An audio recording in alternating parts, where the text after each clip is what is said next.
that a united Africa give the Biafrans the right to decide where they want to belong. You cannot kill them, then tell them to belong to the same shoes that kill them every night. No, Professor, it is your turn. It is very easy to respond to your question in a simplistic manner. I will not be simplistic. Africa is a complex continent, and whenever we talk about unity, we are not naive. And I want you to read the instruments of the OAU in 1963, read the instruments of the African Union, read the instrument creating the Africa Continental Free Trade Area, read the instruments of SADC, the instruments of East African Community, the instruments of ECOWAS, and you will get to know that even as we talk about unity, it is not going to be easy. You will appreciate that many countries in Africa are now laboring under rebellion. I remember as a young person working as an intern in the office of John Garang de Mabior before the country now known as South Sudan was created. Dr. John said in Khartoum, we are not people who want to break up Sudan, but let the Khartoum government make unity attractive. I've said it in no lesser place than in Lagos and in Abuja that Nigeria stands at a very critical position in the life of Africa. 1 in every 5 Africans is Nigerian. And the history of the disunity of Nigeria is not new. You will remember, courtesy of history, what happened that I talked about a little before the Civil War, the meeting in Aburi in Ghana, the Justs featuring Chukwuemeka Odumegwu and Yakubu Gowon. And much more recently, we have seen the activities of the central government in Nigeria and the activities of Boko Haram and the agitation in Biafra and in Oduduwa. It is important that the central government listens, and I've heard Namdi Kanu speak and say that what they want is a referendum to determine whether the people of Biafra should continue in the Union or the Federal Republic of Nigeria. And I'll use this occasion to draw your attention to other activities in the continent of Africa. The people of Ambazonia in Cameroon are saying the same thing. The people of Abia in Sudan are saying the same thing. The people of Eritrea said the same thing before Eritrea regained their independence. The people of Nuba Mountains and Blue Nile and Darfur are saying the same thing. The people of Casamance are saying the same thing in Senegal. So that there is an issue here that Africa must examine her systems of governance if the continent is to know genuine and sustainable unity. But history has demonstrated consistently that an idea that is genuine and legitimate once planted in the hearts and minds of men never dies. What one would urge, which is not happening, is under the aegis of the African Union or under the aegis of the regional bodies that these conflicts should be confronted and resolved. Recently, you saw the conflicts that were taking place in Chad, in Mali, in Mauritania, and I was one of the very few I know who came out and urged the ECOWAS group of countries to confront those issues. My answer to you, lives will be lost, people will be maimed, property will be destroyed. It is not going to be for the faint-hearted. It is not going to happen on Zoom or Twitter. It is going to happen on the ground. And my counsel to all of us is that we each play our part in order to ensure that people's legitimate right to self-determination is given its pride of place. If you deny people the right to realize and to enjoy their dignity, then you may talk of unity, but that unity is not unity. It is something else. And that is what African leaders must be told. We must not, in the name of unity, be hard to say that the people must go through pain of dehumanization and humiliation. One of the guests says he wants to thank Professor PLO. He has been waiting for a long time to speak on the same platform with you. One of the guests from our Biafra, Simon Epa.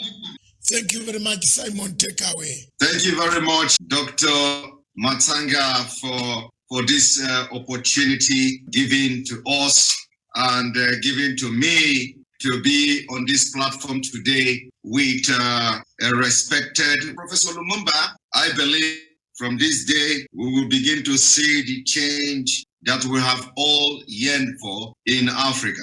Having listened to Professor's line of speech, I would say that I am now one of the happiest person that will begin to talk and speak the way it is. Professor, in his closing remark, he mentioned that we can't allow the issue of unity and kill ourselves. In a just brief, we cannot continue to preach unity and at the same time endanger our lives that will expose our people to the kind of killings you see in Nigeria today.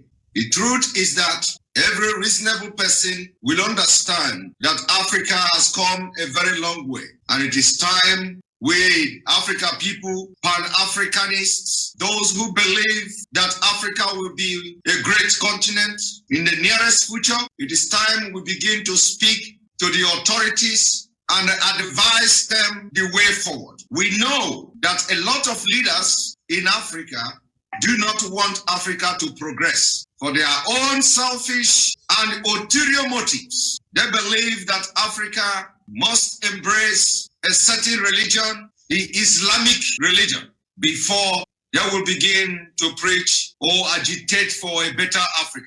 Anybody who knows how the nations of the world become what they are today, the powerful nations, must rise up to begin to preach truth to those who will listen. We know that it is going to be very, very difficult for those who have ulterior motive other than the civilization of Africa to agree to our line of thought. But it is better we start this campaign now than later, because delay is dangerous. Professor Lumumba also mentioned that if some of the countries in Africa are not renegotiated, we are going to expose ourselves to a serious danger. I am happy with that statement. I'm happy for the fact that he understood that if we do not renegotiate, especially starting from a country like Nigeria, where the diversity is a very dangerous one, if we do not start to renegotiate as soon as possible, immediately, Africa a boy, nobody wants to be part of that.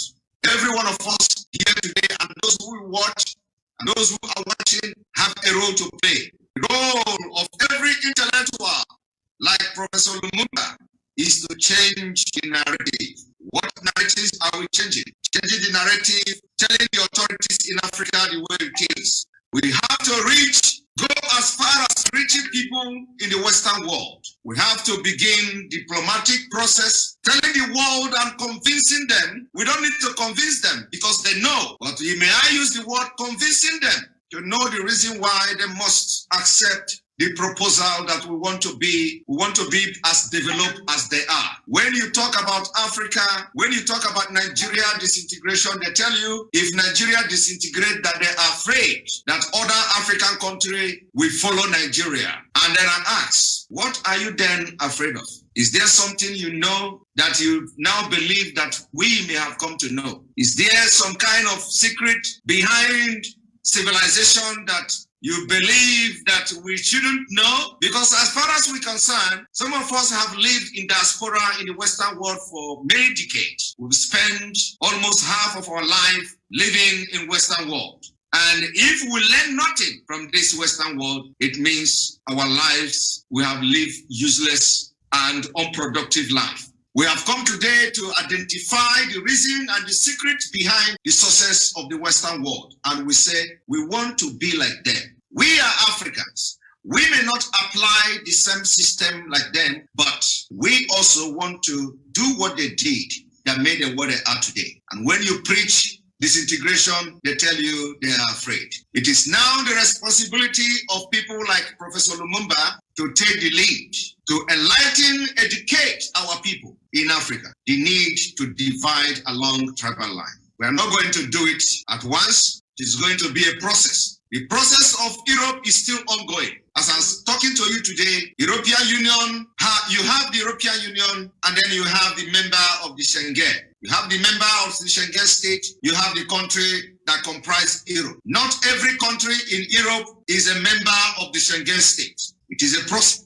As I speak to you today, many countries in Europe are applying to be member of the Schengen state, giving them the right to free movement within the European Union. So it is going to be a process, a long process, but let us start that process from Nigeria. Nigeria disintegration will give the backbone for Africa, for the civilization of Africa, for the development in Africa, for the misgovernance, the correction, and all those impunities, corruptions going on in Africa. The disintegration of Nigeria will solve almost impending human rights and the crisis that is to befall Africa and the world. I was reading in one of the articles written by someone in Africa that Africa ready to take over 200 million people from Nigeria because Nigeria is about to explode.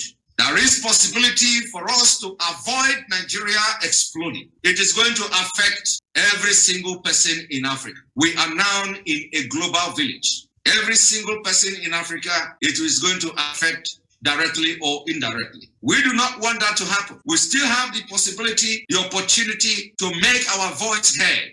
And like I said, I'm very happy to be part of this program today. And Professor Lumumba, we are looking up to you to start changing the narrative as a Pan-Africanist. Thank you very much.